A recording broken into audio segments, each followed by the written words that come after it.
right, guys. So welcome to another installment of Healthy Living and Eating with Bridget Wood.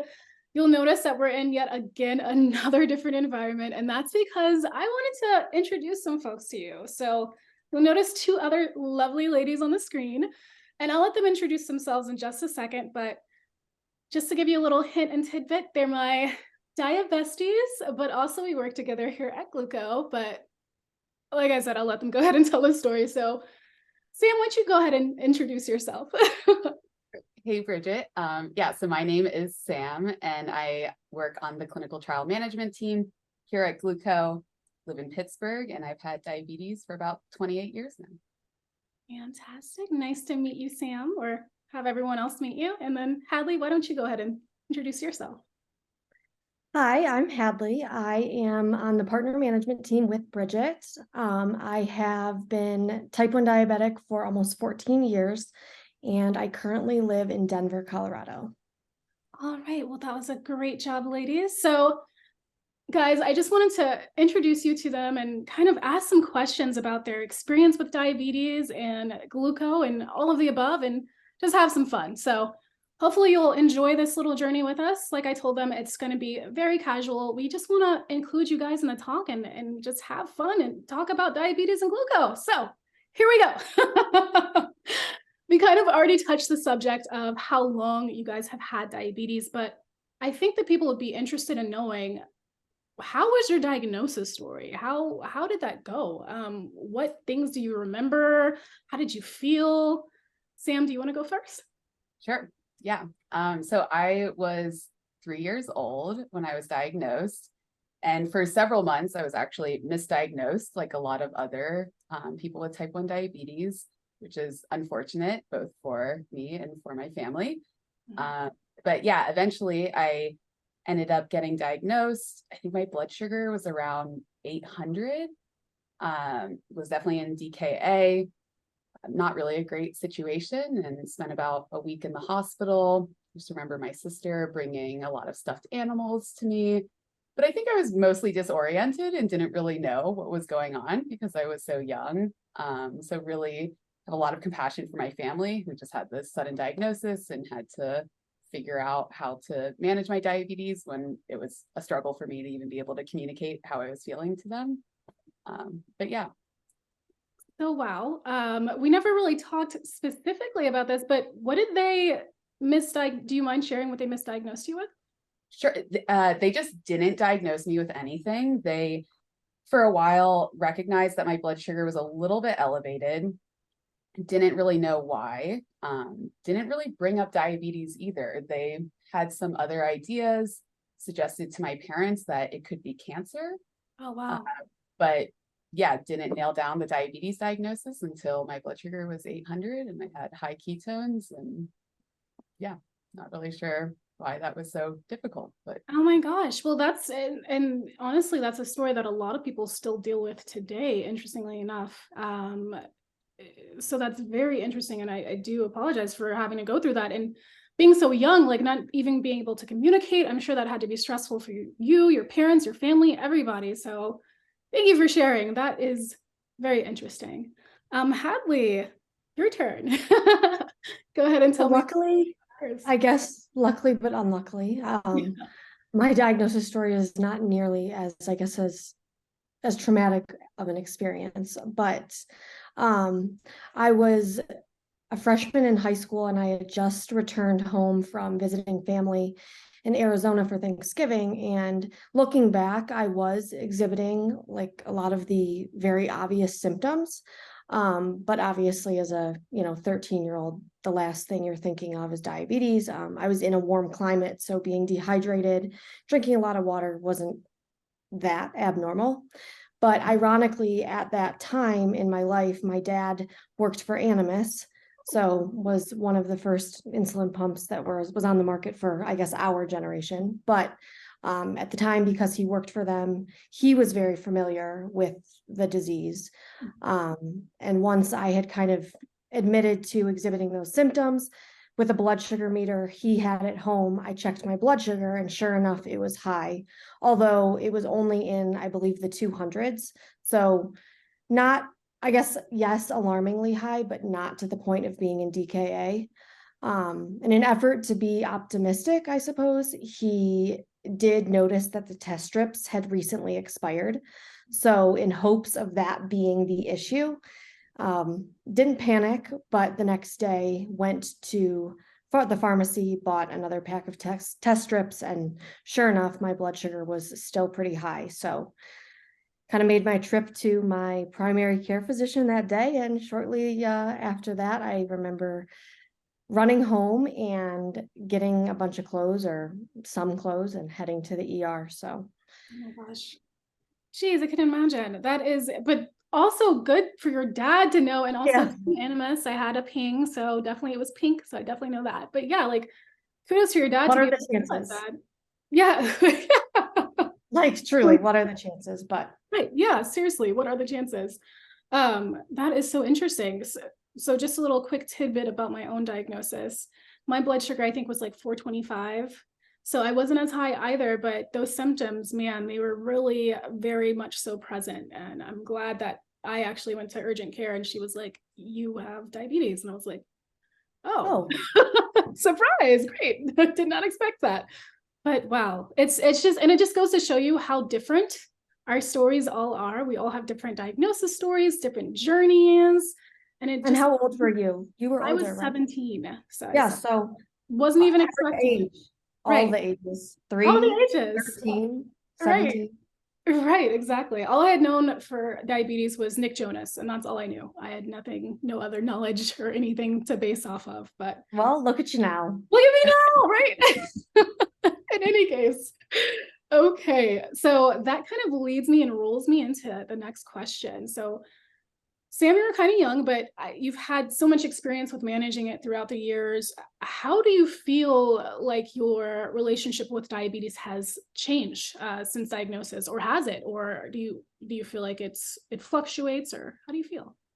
Yeah, it has significantly changed since I was a kid. And I think that's mostly due to the fact that technology has advanced so much.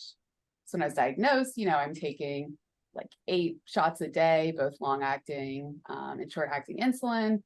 And we didn't even have pens at that time, I don't think. So it was just, syringes and vials. And that was how I was managing my diabetes.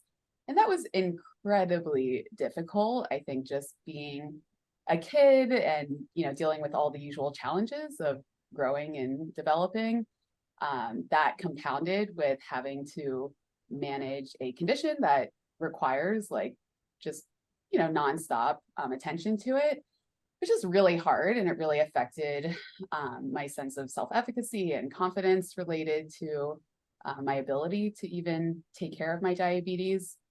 Once the continuous glucose monitor, Dexcom, became available to me, I mean, that was just the most life-changing piece of technology. Not having to check my blood sugar, up to 12 times a day because I was a competitive athlete, and just having consistent blood sugar readings coming through is just really incredible. And then having access to Control IQ on Tandem has just made my life so much better. And I was just thinking actually this morning about, I couldn't remember the last time that I got up in the middle of the night for a low blood sugar or a high blood sugar. And I never really felt rested before.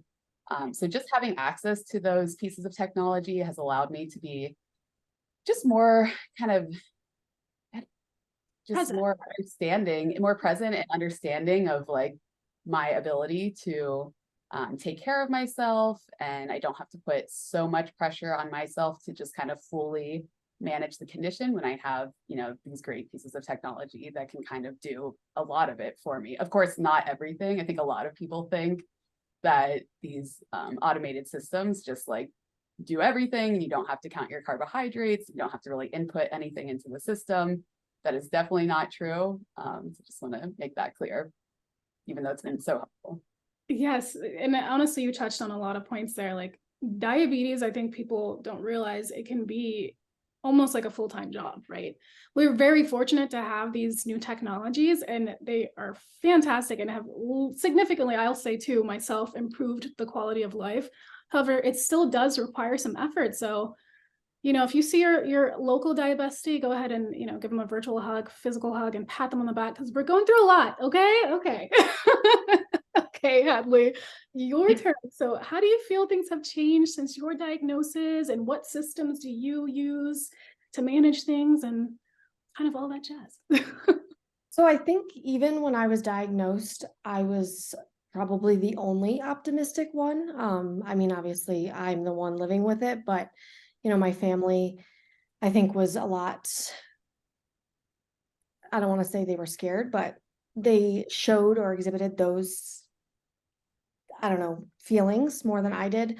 So even when I was diagnosed, I had actually come up with a quote, which is now tattooed on my arm, but um, I came up with this quote stating, "It's a change of life, not life changing." So that quote really helped me. And I guess, like I had mentioned, my family cope with the diagnosis. And so I think at the age of 13, not only was I dealing with this life-changing, you know, disease, but I was also trying to be responsible for my own schoolwork, being a freshman in high school. So I think it was just like a difficult time in general. However, like I said, because I was optimistic, I think that helped me to be confident in my abilities to take care of myself. Definitely my relationship with diabetes has been a roller coaster. I certainly wouldn't say it's gotten better or worse, but I think every season of life has a different, I feel differently towards it. I mean, when I feel like I'm on a roll with some sort of, workout or whatever it is, and diabetes just happens to get in the way, I'm going to get down on myself. But at the end of the day, the technology that we do have, like Sam mentioned, has really helped to at least alleviate a lot of the responsibility from being at the forefront of everything you do. So whether it's my CGM, or at this time I wear an Omnipod 5. So, the automated insulin delivery system has greatly improved my sleeping, which again, Sam mentioned with Control IQ. I think the ability for a system to monitor my blood sugar so that I'm not plummeting in the middle of the night is such a huge deal, because if you're not sleeping well, you're not being productive throughout the day, or you don't feel well. So I think, these systems have greatly improved my relationship with just understanding that my life is going to constantly be different, but at least there's tools to help to make it, less difficult. I don't know. No, exactly. And you guys both touched on something that is, again, like a common factor that people sometimes with the release of these technologies, I think sometimes people again think that we'll have it 1,000% all the time, and it's not going to be that way. We're a human. Things happen with technologies. Myself, much like Glooko, I'm a device agnostic person, so I utilize Tandem and Omnipod depending on whatever need I have at that time, and that's okay. We're just all so different, and things are happening at all different times. We have all different factors impacting diabetes. Hadley, like you mentioned, if we don't have sleep, our workday, our personal life, our social life, diabetes is impacted. So all of these things that seem minute to the other population are actually huge. They're huge deals. And it's been, like I said, a breath of fresh air, but things still happen. So Yeah. And no, and to your point with Glooko, I think tools like Glooko make it a lot easier for us to rely on not necessarily rely, but depend on our providers for medical advice, because, in the past, and I'm sure Sam experienced this a lot more than I did, considering she has been living with diabetes from a very young age, but having to track, your blood sugars and your carb intake and your insulin intake in a literal physical logbook, and taking that into your doctor every 3 or 6 months is a heck of a lot harder than it is to say, here's my, Glooko account, here's my data all up, in front of you. So saving time and just the energy put into managing everything is a lot simpler with the technology we now have available. agreed, because I'm not going to give anyone any ideas, any viewers. However, Back in those old days, I like to call them, those logs were definitely not as accurate as No. Dexcom or Glooko reports. So I'll just leave it at that. Yeah. Leave it Totally. there. The accuracy of it, definitely, yeah, not nearly as accurate. And then also, it's such a huge burden to depend on our providers to make sense of all of that data, find trends, provide good recommendations. Like, it's just not really doable. Whereas something like Glooko, putting all the data in one place actually makes it digestible and, easier to understand what the trends are. Right. And yeah, as a provider, I have to say it really is a breath of fresh air because you don't have to be like a diabetes detective, right? Trying to piece together because you don't really have time to. Unfortunately, when we want to spend time with our clients and population, we don't necessarily always have that privilege. So having that data in one place, easy to get to, easy to download. If the patient can send it ahead of time, we can view it on the patient's portal ahead of time. It really does make things so much easier. Now, with that being said, I'm going to ask you a little question related to, if you're willing, kind of how Glooko has been. So we've already talked about the data and how that's really helped with, bridging that gap of what diabetes used to look like and what it looks like now. But can you go into more detail about how Glooko has been helpful in terms of your diabetes journey and experience? And I'll go with you, Hadley. I'll let you start first this time. So based on kind of what I had just mentioned, the ability for all of my data to be in one place has been a lifesaver for not only myself and saving time and kind of having to be responsible for making sure I write down everything I eat or what my blood sugar is.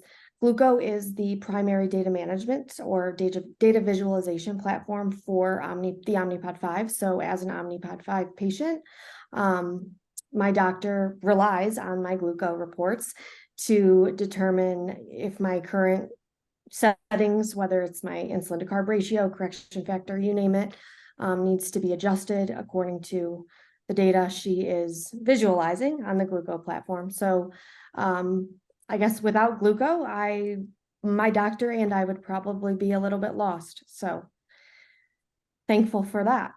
Yeah, absolutely. It definitely, I agree. Selfishly. Yes. Right. Sam, what about you? Yeah, so unfortunately, my provider does not use Glooko. So the main use that I have with Glooko personally is to use the food database to count my carbs and input that data into my pump.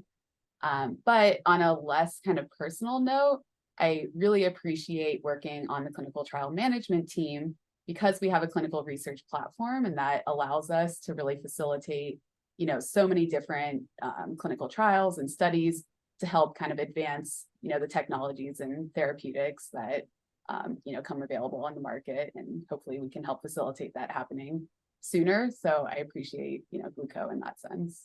That's awesome. And so that is another privilege that we get to do because we get to help others within the community by working behind the scenes.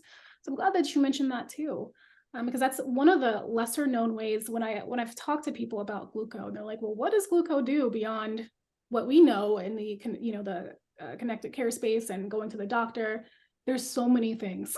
I'm like, there's always so many. I could talk to you guys about this for like days. There's just so much that Glooko has their hands in to benefit the diabetes population. So I do apologize, guys. It's been a long day. I think my blood sugar might be going low, but I do appreciate you guys pointing that out. The full experience, the full The full experience. I do appreciate you guys bringing that out to the forefront because that is true. That's very important. I think the people need to know. So absolutely, I love that. So since you both have kind of mentioned writing down your meals, your food, and not having to do that physically, thank goodness, because that was, again, those dark ages. I'm gonna do something a little bit fun because I have these avocado earrings. I don't think you guys can see, but it's very fitting for myself as a dietitian. But I wanted to know what your favorite hard to bolus for food was, and again, like, have you utilized the data within Glooko to kind of acknowledge how those patterns have been, how those trends have been, and make adjustments to your own management? So I'll go ahead and let you start again, Hadley. So favorite food that's difficult to bolus for, I say this with a grain of salt because I am not a huge cereal person anymore. However, for a very large portion of my life, I loved cereal. I mean, what kid doesn't love probably a very high in sugar cereal? But I, for the life of me, have not once been able to nail down the correct bolus for cereal. I'm not sure I ever will. However, with the data available in Glooko, whether it is the food log that provides a lot of nutrition facts, either whether it's that or just the combination of my insulin and CGM data, certainly maybe if I studied it enough, I could figure out how to bolus correctly, but I'm not sure. I don't know. I'm not too confident in it. However, I will never stop, I guess, loving cereal. Yeah, that is true. There's nothing like a bowl of tricks. So I do agree there. Yeah, see? Yeah, a group project. We can do like a cereal bolus project and look at the glucose. Yeah. Fun. What about you, Sam? Well, that's first, I just want to say that's funny you mentioned that, Hadley, because as a kid, I also really love cereal, have fallen a little bit more out of love Yeah. with it recently. But definitely that was like my go-to, like middle of the night, low blood sugar. Let me just eat like 2 bowls of cereal. The spike was just, I mean, Yeah. after that. But I would say today, really anything that is high carb, high fat. So whether that's obviously pizza is like a major one for people with diabetes. I love mac and cheese. I love fried rice. So these are always dishes that I struggle with. I think I've embraced in the last decade using extended boluses. Gary Shiner, my diabetes educator as a child, he was all about extended boluses from the second they came out and were available on insulin pumps, but I just wasn't at that level of diabetes management then. But an extended bolus really is so helpful with those high fat, high carb meals. So I'm still kind of figuring it out, but I mean, as long as I have an extended bolus, it's going to be better than if I'm just like bolusing up front or even attempting to do, another bolus like an hour later. So yeah. Yeah, I agree. And like you both mentioned, all those foods are in the food log and food database. So you can find those foods if you want to log them and track with your provider. You can make notes in the detailed notes portion so that your provider can see what you did try, what, strategies, those extended boluses are visualized within the app. So a lot of different tools. And I will actually say I was skeptical of the extended boluses myself initially, but yeah, with the emergence of the technology and all the different data, it's been a huge game changer. And I often recommend it to clients because they don't also always know either about it. So it's always good to educate, the rest of the community. Awesome. I think it is easier, sorry, just No, with like go ahead. control IQ too, because before I would try an extended bolus, it would be giving me more insulin and then suddenly I'm low and it kind of turned me off from extended boluses. Whereas now like my pump will suspend if I start to go low. So I'm like less scared of the extended bolus and not having perfected it, Right. Yeah. It goes back to that confidence comment as well. So, yeah, I love those answers. I love it. So we're coming up to the end of the interview. I hope you all enjoyed having time with Hadley and Sam. But I did want to leave the interview with one last question. So what do you all feel that people with diabetes, what do you wish that they knew about living with diabetes, about the condition? If that makes sense. Well, Yes. I think, oh, sorry, go ahead, Sam. No, go ahead, Hadley. I was just going to say, I think first and foremost, I wish more than anything that people understood that diabetes isn't like just one size fits all. There's a variety of different kinds of diabetes, whether it's type 1, type 2, gestational, pre-diabetes, whatever it is.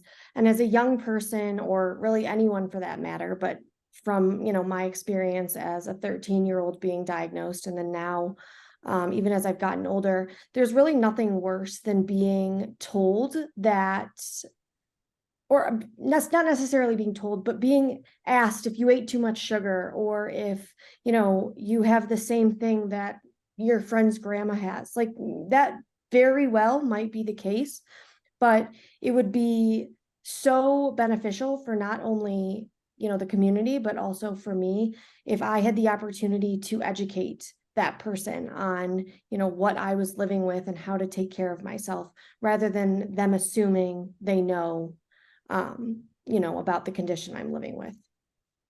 Wholeheartedly agree.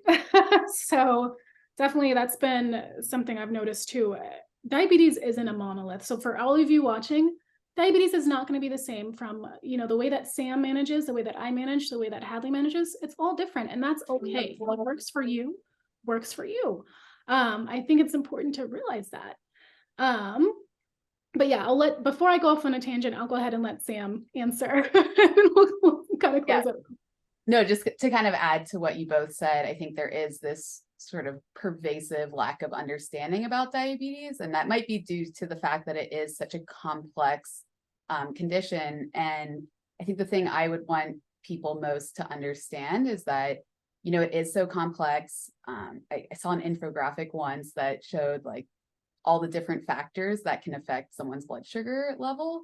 There are like 70 or 100, you know, so many factors that go into it. And just because, you know, you're stressed one day and that might affect your blood sugar in one way, it's not just person to person, it's, you know, different phases of your life. So if you're in puberty, if you're an adult or you're a child, all of those different phases can affect how all of those factors affect you. So when, you know, kind of like Hadley was saying, when people come up to you and they make assumptions and they say, well, if you just don't eat carbs, you know, wouldn't that be better? And kind of maybe criticize you for, you know, eating some candy or something. Like, I'm going to take care of my diabetes in the way that makes sense to me, and still I'm able to maintain like a high quality of life. And please, yeah, don't make an assumption about how I should be managing my diabetes, because it is insanely complex to a degree that neither I nor my healthcare provider can even pinpoint like all of the different, you know, factors and how they affect you. I couldn't have said it better myself, you guys, but yeah, definitely agree. There's some work to be done, even within the provider community, but also within the community as a whole, just the human population, right? We've got some work to do in education, but like this guy said, don't make assumptions. Everyone with diabetes is different. We're very fortunate to have these awesome technologies and tools and have something like Glooko to be able to help manage our day-to-day lives better, but it's still a work in progress. So we've reached the end. I want to thank you both so much for doing this awesome favor and coming and talking about yourselves. Very much appreciated. Thank you guys for viewing, and I hope to see you next time at the next vlog or video or whatever that might be. All right, it's your favorite RD and her Diabesties signing out. Bye. Bridget.